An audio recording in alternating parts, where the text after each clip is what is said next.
अहिल्या स्वयं ब्रह्मदेव की पुत्री थी। अत्यंत रूपवती होने के कारण देवराज इंद्र की नियत अहिल्या पर खराब हो गई। इसके पश्चात भी अहिल्या की शादी महर्षि गौतम से हो गई। इससे देवराज इंद्र बहुत क्रोधित हुए और उन्होंने उन दोनों से बदला लेने की सोची। एक रात देवराज इंद्र ने मुर्गे का रूप धारण करके ऋषि गौतम के आश्रम के बाहर जाकर बांग देनी शुरू कर दी। उसकी आवाज सुनकर गौतम को लगा कि सुबह हो गई है और वह प्रतिदिन की तरह अपना कमंडल लेकर गंगा स्नान करने के लिए चल पड़ते हैं।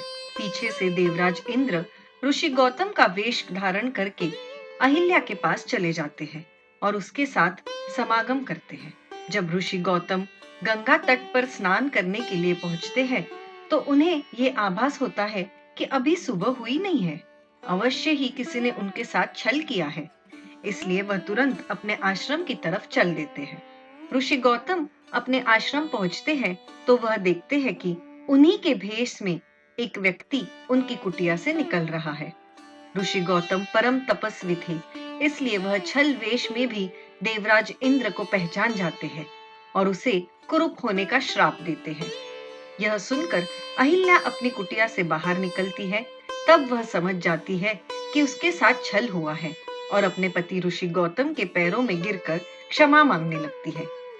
लेकिन क्रोध में भरे हुए श्री गौतम ने उन्हें क्षमा नहीं किया और तुरंत पत्थर में बदलने का श्राप दिया। बार बार प्रार्थना करने के बाद ऋषि गौतम को अहिल्या पर दया आ जाती है और वह उसके मुक्ति का मार्ग बताते हैं। जब भगवान विष्णु राम अवतार में पृथ्वी पर आएंगे तब वह अपने चरणों से स्पर्श करके तुम्हें इस श्राप से मुक्त करेंगे। ताड़का वध के बाद जब महर्षि विश्वामित्र श्री राम और लक्ष्मण के साथ जनकपुरी की तरफ रवाना होते हैं तब वह ऋषि गौतम के आश्रम से होकर गुजरते हैं, जहाँ पर वह श्री राम को अहिल्या की कहानी बताते हैं।